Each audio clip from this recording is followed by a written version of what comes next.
Juniper Books presents The Luckiest Man in the World by Molly Cutpurse, narrated by John Crabtree PhD from his notes recorded at the time. Chapter 8 15th of March 2026. I awoke the following morning surprisingly irritated, and I stayed under my new duvet for longer than I usually did, cogitated about that day's coming event, and still unsure as to the date I was going to send Caroline to. This occupied me while showering, dressing, and taking breakfast as well. But by the time I was nodding and saying good morning to Joyce as she was sorting through the morning's post, I had decided.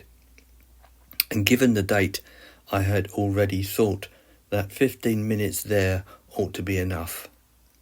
Jennifer was already in the cafe, waiting for me, and she glanced at her wristwatch as I joined her after ordering a latte. "Not late, am I?" "No. Did you walk here?" "Yeah. No point in waiting to flag down a taxi." "Are you still prepared for this?" "I've been thinking of nothing else. I've been poring over old maps and I think pretty much I know where it has to happen." "And when?" "Yeah, I have that too. I have a date." Honestly, I can't remember anything else of our inane conversation, but at 10 to 11 we left and walked to the short, shall I call it a road? Because in reality it was little more than a covered passageway, its overwhelming feature being 4 long yellow road markings that had been painted on a stone cobbled surface that looked as if it had been in place for a couple of 100 years, which it probably was. Fleet Street was busy with pedestrian and motor traffic, as it always seemed to be. What concerned me was that at times the traffic came to a complete standstill, and those passengers on the lower deck of a bus, if it stopped in an inconvenient space for us, meant that anybody could see along the passageway to the square. When I pointed this out to Jennifer, we decided that it would be better for us if we waylaid Caroline as the passageway ended and the square began. I checked my watch nervously as we loitered, thankfully not receiving attention from anybody. We simply pretended to chat. And to my annoyance, Jennifer kept asking me every 2 minutes if I was ready, but I couldn't blame her for considering what I intended to do. But then she silently nudged my arm and we turned away from Caroline, who had just walked into the alleyway, only turning around fully when she was almost on top of us. Needless to say, she was surprised, and she came to an abrupt halt. To my dismay, she was underdressed, considering what I had seen her wearing before. A light blue pants and jacket combination with a black t-shirt, flat heels and a shoulder bag. Her makeup was light and fresh, and she looked as if she had just walked out of a salon. Still, she would gain attention where she was going. "What are you two doing here? You look as if you are skulking." "Maybe we are, Caroline, but I want to show you what can happen if you try and ruin my life." Events moved so swiftly that I didn't bother to see if anybody was watching us. As arranged, Jennifer clung onto my right arm by placing hers through mine. I took Caroline's arm and jerked her towards me while I pressed the final mark. Neither woman made any noise at all, as accompanied by the usual detached fluttering of light levels, our world metamorphosized into the London of January the 1st, 1800. I had chosen that year as it had been the easiest to tap in. The year 1000 would have been easier, but even I didn't have the courage to see if I was able to go back that far. And anyway, what had been there at the time? Certainly not the London I knew. Instantly, rain began to soak us, a proper deluge, and I suppose we ought to have been grateful, because from the amount of horses' droppings I could see, the place reeked. But as I said, neither woman made any noise, which later on, as I was remembering it, I thought that was interesting. We have noises for different situations.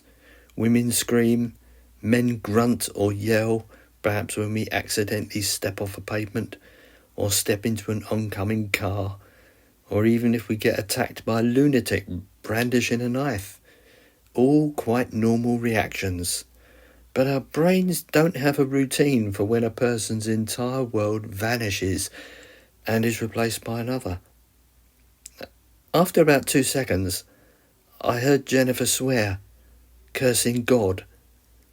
But all that happened from Caroline was that her legs gave way, and so I was in danger of tipping over myself. Now, despite the lesson that I intended to teach her, all the same, I wasn't going to let her sink to the ground as we were being pounded by rain, so I kept hold of her, and maybe that's why she looked at me, and then began to scream, really hysterically, which galvanised Jennifer, and she quickly manoeuvred herself to face her. However, no amount of pleading her to stop working, and so Jennifer did what she did.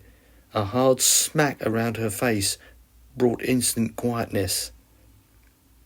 However, this violence came too late, as from Fleet Street end of the passageway, a group of interested Londoners had stopped in response to the screaming to see what was happening. Beyond them, I saw the traffic was just as slow moving, and the normally coloured world seemed to me to be brutally muted in brown. Later on, I wasn't able to remember if those yellow lines were there. Of course, they could not have been. Slapping Caroline certainly quietened her, and that allowed me to carry out the next part of the plan. So I just let her go, and stood in front of her, making her look at me. But honestly, I had never seen anybody so frightened, and her entire body was trembling, her hair beginning to look bedraggled. Her appearance was enough to freeze me, knowing that what I was doing was entirely wrong. "John, get on with it. John!" But I couldn't find the words, so Jennifer nudged me aside. "Listen up, bitch. This is 1800, and John is going to leave you here for a while for daring to expose him. Get it?" We were now getting properly soaked, for the downpour was so intense. "You stay here, and if you are lucky he might collect you. That ought to stop you from speaking to Morton. Come on, John. John, get it together, man." I came out of my self-induced daze, but the only question that rang through my thoughts was, how could I leave this woman here? Then Caroline spoke, and she looked at us terrified, and her words were spoken with a stutter. "It's already done." "What?" asked Jennifer. "What did you say?" "There's no meeting as such. I have another personal appointment this morning, just up the road." "Oh, that's convenient. So what are you doing visiting his office then?" "I'm sorry. Just to sign the copy. I emailed him last night." I didn't know how to respond to this, but Jennifer wasn't so silent. "You emailed him copy?" Caroline didn't answer, but looked towards the strange, ragged bunch who was watching us. I found myself speaking. "So, Jennifer, it's all right then? I don't have to leave her here?" "It's not all right. Morton will still use it whether or not it's signed." "But he can't. That'd be illegal? You don't know much about journalism, do you? That won't stop him." "Then I'll sue." "John, think. He'll run it as a joke article and he'll put a fictitious name against it. I know Morton. He's been in the business for over 40 years, and I'm guessing that he knows damn well you won't do anything." "Where am I?" asked Caroline. "What do they want?" She meant the unusual group of people now inching steadily towards us. "John, return us before that lot reaches us." Yes, that was a good idea. So after taking hold of both their arms, I pressed the return mark. The world blinked, in a staccato type of way, stuttered and flashed, and I let Caroline go. I suppose it was unusual to see 3 drenched people, but only one younger man looked at us oddly. I flattened myself against the wall and felt impotent and out of control. Only when Caroline recognised the traffic and heard its roar did she detach herself from us, and she backed away slowly towards Fleet Street, never once taking her eyes off us. Then she turned and ran the last few metres and disappeared. And I'll tell you something else. You won't get anybody to represent you. You are talking about time travel. And if you did go ahead and sue him, your name would be plastered all over the place. Morton's got you by the short hairs. So you don't think he believes it then? It doesn't matter what he believes, John. He'll run the story, perhaps gain a few sales, and then by tomorrow it'll be fish and chip paper. Ah, all right. What if we send him somewhere before he publishes? No, listen to yourself. You can't keep doing that. You'll end up running in circles and go mad. No, all you can do now is go home and try and forget about it. Ignore the phone and social media and wait for the story to die a natural death. Or I could disappear. I'm guessing you mean physically, not in a time sense. Does that matter? All I want is a quiet life. John, be practical. You've got the ability to travel to any point in time you wish. So it seems. Your life is never going to be quiet ever again. If I use it. Look, go home, take a shower, have a G&T, and I'll slip around later mid-afternoon. How's that? Okay. Good. God, John, you look drained. Yeah, it's... I don't know. Well, in the meantime, I'll see if I can find out anything. She was bloody petrified, wasn't she? You hit her. I can't stand screaming females. Did the job, though, didn't it? Go on. I'll see you later. My return to my flat was direct, and only interrupted by me buying a latte before I entered the building. Joyce smiled and then looked confused as she handed me 2 envelopes. Hello? It's not raining out there, is it? Your jacket's soaked. Yeah, bit of a mishap. I'm going to call the dry cleaners when I get in. You okay, Joyce? 5 by 5, Mr. Crabtree. Are you okay? If you don't mind me being impertinent, you look a bit tired. I attempted a smile, but it wasn't easy. It's just been one of those days, Joyce. You can call me John. Okay, thanks. I will when my boss isn't around. I'm expecting my friend Jennifer Martin this afternoon. She can come straight up. Very good. The first thing that needed to be done was satisfy my not-so-hidden demon, and I poured myself that G&T just to settle my nerves because there was nothing about what happened that day that hadn't shaken me. I felt the way that I had been going about things so far hadn't been to my advantage. I'm really not the sort of person who enjoys seeing people suffer, and most probably seeing the freaked out and soaking wet face of Caroline, her hair in rat tails clinging to her cheeks and forehead, will be one of those memories that I will remember until my time on earth is over. And as much as I am a solitary man, I did not enjoy seeing people suffering. And she was struck as well, just for screaming, for doing something for which I don't think anybody would blame her. Nevertheless, it was just one of those things that was necessary at the time. My memory was hazy about this event, but I do remember that I had the impression that the people at the far end of the alleyway were growing in number. Just what the hell they imagined had taken place when we disappeared, God only knows. 3 very unusually dressed people vanishing into thin air. But I couldn't allow myself to brood on that. One out of a number of things that I'm going to have to suppress, most probably by the time I die. After finishing my G&T, I made another, and then showered and put on fresh clothes. It was while relaxing on my sofa that I closed my eyes and sleep came. When I awoke, 2 hours had passed, and I felt awful. The kind of awfulness that you feel when you sleep during the day. So I drank the rest of my G&T and then made another, Then I phoned the dry cleaners and left my clothes with Joyce, where the company would find them. I had just begun to catch up with my emails when Jennifer rang and I let her in. She too had changed and had smartened herself up. Although she looked cleaner without any makeup, I got the impression that she had left her place in a hurry, more so when she spoke quickly, and her expression as she entered my flat was far from joyous.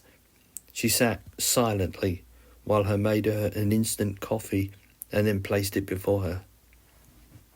"Well, you don't look as if you've got any good news. Jennifer, talk to me." She gave me a kind of expression I've occasionally seen on those who gamble and have lost their shirt. Then she looked away, took a sip of coffee, and made an expression of disgust, and then lit a cigarette. "Have you watched the afternoon news?" "No." It didn't mention us, did it?" "How could it if this Morton bloke hasn't published?" "It's not about him, John." After the news, there was this interview of an old soldier. He was 106, and to celebrate his birthday, his son had taken him by car through roughly the same route as he had taken in 1944, because he was one of the young soldiers that made up the first wave on D-Day. And so there he was in Berlin, in a wheelchair, his chest full of medals, telling his story. He had all his marbles, and he described, as far as he could remember, what he saw when he had entered the city. He explained that out of his company that had landed in Normandy, only he and one other had survived. And then he talked about being demobbed, and for that journey he had brought along his wife's letters. And he described how there was nobody waiting in England to welcome him when his ship docked in Southampton. He said it was only when he reached his house that he was told his wife had died 1 week before in a house fire. His son, thankfully, had been rescued. That's awful. But that's not all. So there he was by the Brandenburg Gate, trying to convey what it was like and what he saw, when he said, and by this time my eyes were moist because they had this music going, that he would give anything, literally anything, to be able to go back just to once and tell his wife of 3 years just how much he loved her. It was on the BBC. You can watch it on catch-up if you want. Jennifer, that's sad, of course. I mean, did you know this man? Did you interview him at some point? No, I've never seen him before in my life. So you aren't suggesting that I do something about it? No. Then why are you telling me this? You don't get it. Get what? It's a sad story, probably one of millions that happened during the war. What I'm getting at, God, this is horrible coffee, John, is that when Morton publishes Caroline's piece, 2 things will happen. Firstly, the intellectuals will laugh and forget it, dismissing it for the crap they think it is, and that will leave the rest of the population. Those who will snatch at straws and who will believe anything. These are the people who believe in UFOs, people who believe the earth is flat, those who say the moon landings were fake, and those who say they had solid proof that it was the US government who destroyed the Twin Towers in New York and that it was China who designed the COVID virus for their own ends. I believe in UFOs. How can you not? That white light? John, once word gets around, and it will, you know, that there is someone who is capable of doing what it is you can do, then I don't even like to think of what will happen. Well, nothing will happen, will it? Nothing's going to happen unless I make it happen. What is this that you still don't understand? Once people know where you live, it won't matter 2 bits if you can do anything or not. You might have hundreds, if not thousands of people all wanting you to take them where they want to go. And I'm not talking letters or emails, I'm talking about hordes of them outside this building trying to get in. I'm talking about the world's press descending on this street. I'm talking about traffic being diverted, police barricades, in other words, maybe even rioting. No. You ever watch one of those old World War II films where soldiers liberated the concentration camps? The way soldiers passed out bread, and the way those poor starved men and women fought over each piece. You just don't get it, do you? Isn't there any time or person that you would like to go back to and see or speak to them? Not really. Both my grandparents died before I was 6, I think, so I only have the vaguest memories of them. No, there's nobody really. But there is, isn't there? Jennifer pointed to my well-composed and colour photograph of Cleopatra's Needle, with its scaffolding, and smiled at me as if she had cracked a code. There's your reason. And all those other things I mentioned. Think of the catalogue of historical people you could get, and how that could enrich our view of history. Oh, okay, yes, I see. There would be committees and universities and all sorts just lining up and paying me. I stopped talking because Jennifer she was looking meaningfully at me, and immediately I felt this crushing weight on my shoulders, while at the same time feeling that the ceiling and everything above it had been lifted away, exposing me to the sky. I can tell you it was not a nice experience, and I stepped across and made myself another G&T. How many of those have you had today? I don't know. I'm not keeping count. I need it. John, you ought to keep a clear head.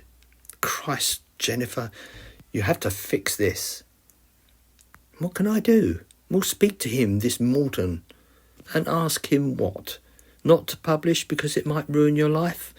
Again, you don't know much about the newspaper business, or editors themselves come to that, do you? He's not going to take a blind bit of notice.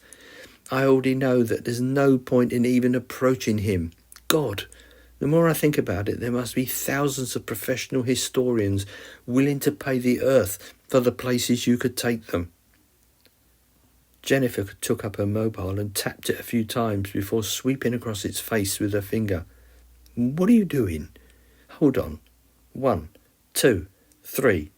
There, within the space of a minute, I've found 3 films on YouTube, all getting within 8 to 14 million views of old movies, all colour corrected and at 4K, and running at 60 frames per second. And look, so many of the comments are saying the same. Wish I could go and live there for a day. How great it would be to visit.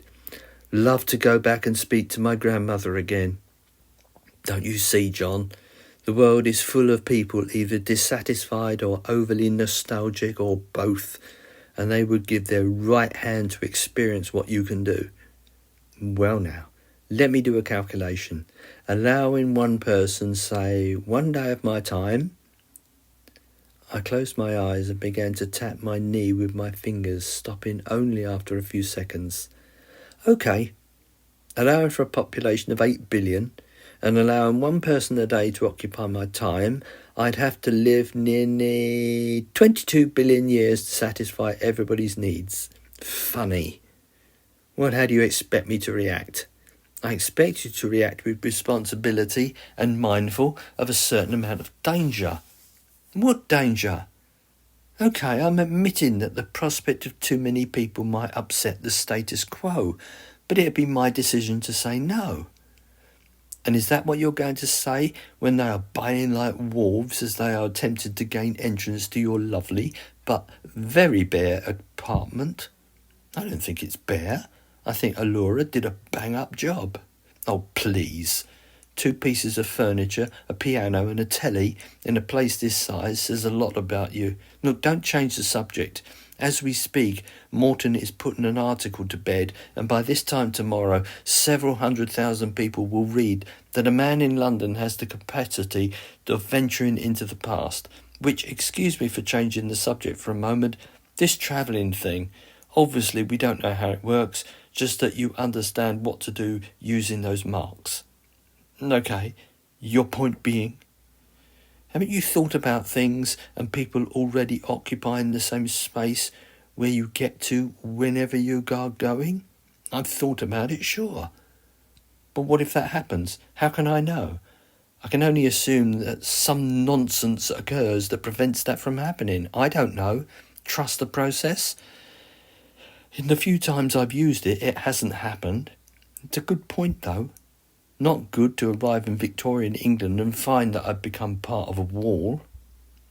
You know, John, for a man who claims to be methodical and calculating, I find you pretty lackadaisical when it comes to common sense. Common sense? Tell me, where does common sense come into all this? Just by touching a few tattooed marks on the back of my hand, I've become a god. Able to transverse and witness any time I want. Where's the common sense in that? No, I tell you what common sense is, at least for me. I ought to return to where I first met Caroline outside Banks Tube Station and pushed her under a bus. Wouldn't that solve everything? So why don't you do it? I gave Jennifer a hard look, and I lifted the glass to my lips and drank the last few drops. I was tempted to go for another, but I stayed where I was, realising what a stupid thing I had suggested. What do you think I ought to do then? Honestly? For the best? I don't know. All I can surmise is that within a reasonably short space of time, your name will be leaked. And once that happens, it'll be a bushfire, and you'll be at the centre of it. I think once that happens, you'll be basically screwed. Think of people in the past who found themselves in this position. Diana, Salman Rushdie, Elgar Markham. What they underwent will be nothing compared to you.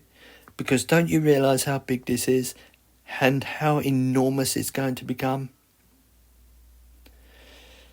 It was a bright day, and although the sun shone strongly and illuminated my barely furnished living room, a strange and unpleasant darkness crept over me, making my skin creep. Isolated from the noise of traffic and London in general, thanks to the triple glazing, what Jennifer was proposing seemed improbable, but that darkness had now gripped me, and I could feel that it wasn't going to release me any time soon. Not while I stayed where I was. And what would happen to my family and their lives? How would Zoe deal with the pressure of whatever might descend on her? John, what are you thinking? I'm thinking that perhaps I ought to leave here until it all blows over. John, you still don't get it. This isn't going to blow over. Sure, you can move around, change your name and your appearance. Maybe the hordes of people that I expect might seek to find you might simmer down. But there will always be those who will seek you out. This gift, or whatever you call it, will draw people to you like a moth to a flame. I hear what you're saying. You're saying the only option is death. Eventually, I suppose. Yeah. But maybe not, Jennifer. Because there is a place where I can go where nobody would know me. Or to a time, I should say. And you'd be content to live in the past? Perhaps not all the time, no. But I could pop back for anything I'm missing. I could become a permanent traveller in time. This flat, for instance, could be my... No, that wouldn't work. I stood and began to pace. I could go back to, say, the 1890s and buy a house and live there, and if I needed anything, then I could go forward within the safety of the house and get what I need. There's an answer. Oh, God. I could buy a castle back then, somewhere, perhaps when the aristocracy was selling them off. And, John, stop pacing and stop talking crap and calm down. Calm down. You just told me that my life won't be my own and I'm about to be hounded by millions of frantic people and the only way out is death, and you tell me to calm down? I'm sorry that the truth hurts, but you have to act sensibly and think things through. And what about money? At some point, what will I have to... How will I make more? Day trips to merry old England? Perhaps a party of morbid sightseers who want to watch Anne Boleyn being murdered? Or how about an 8K video taken from a drone of the Battle of Somme?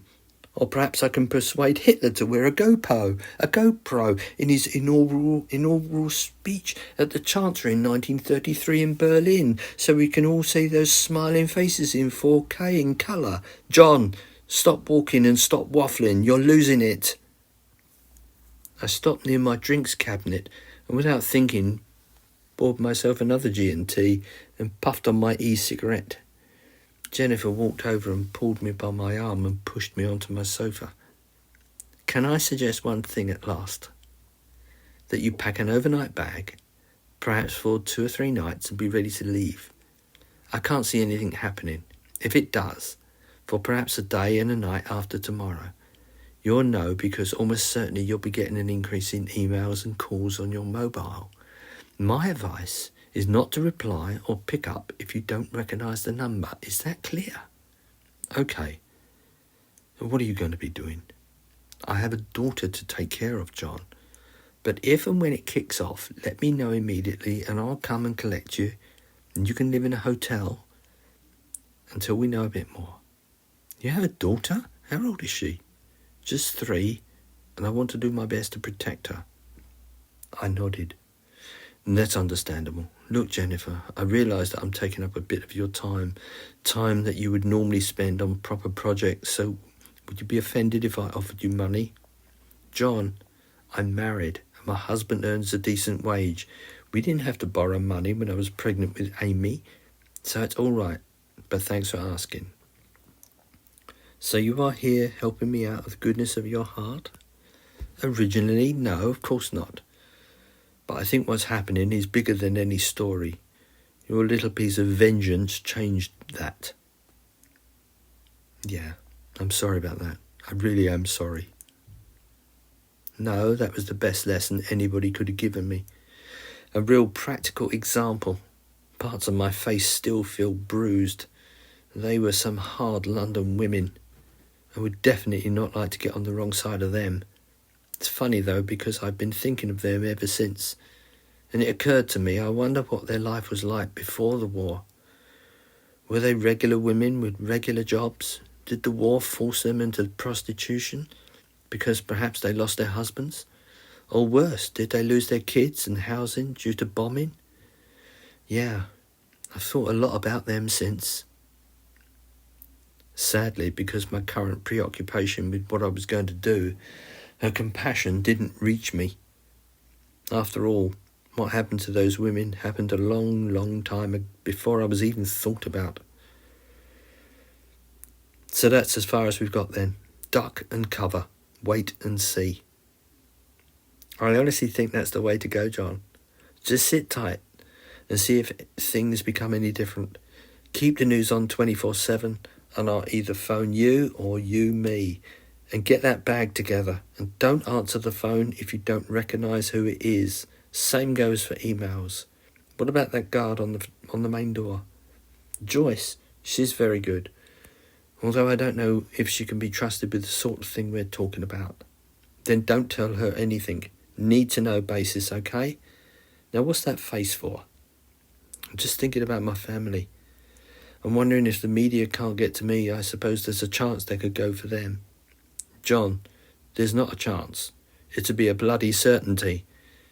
And if there's any evidence or even hearsay that you can do what tomorrow's paper claims you can do, then that's the time it will kick off. So just be aware of what's going on around you. Of course, there's Maximilian and how he will react. That's an unknown at the moment. Oh yes, I've been meaning to ask you, what was that about a tombstone? Remember, you mentioned it? That was when I took Maximilian back to 1976 to attend his dad's funeral or something. I later went back there in this time and saw his parents' grave and his name was on it. And has he been in touch at all since you told him that you wasn't going to do what he wanted? I haven't spoken to him. Well, be aware of him as well. Being who he is, he could break the whole story. He could give it gravitas. If I were you, I'd regard him as your worst enemy at the moment. Okay. He said some strange things about you, you know. Such as? Odd things. Like how tidy your flat is. All spick and span. Not a trace of dirt anywhere. You made it sound as if you were some freak with an OCD problem. Though that's patently untrue. Have you ever noticed me touching and arranging things? Anyway, you try living with 2 children. I thought you said you only had a daughter. I have, but I'm taking into account my husband as well. Okay then, I'm off. Just remember, I don't answer anything if you aren't sure. I'll be in touch. My living room felt more empty and abandoned than it usually did after Jennifer left.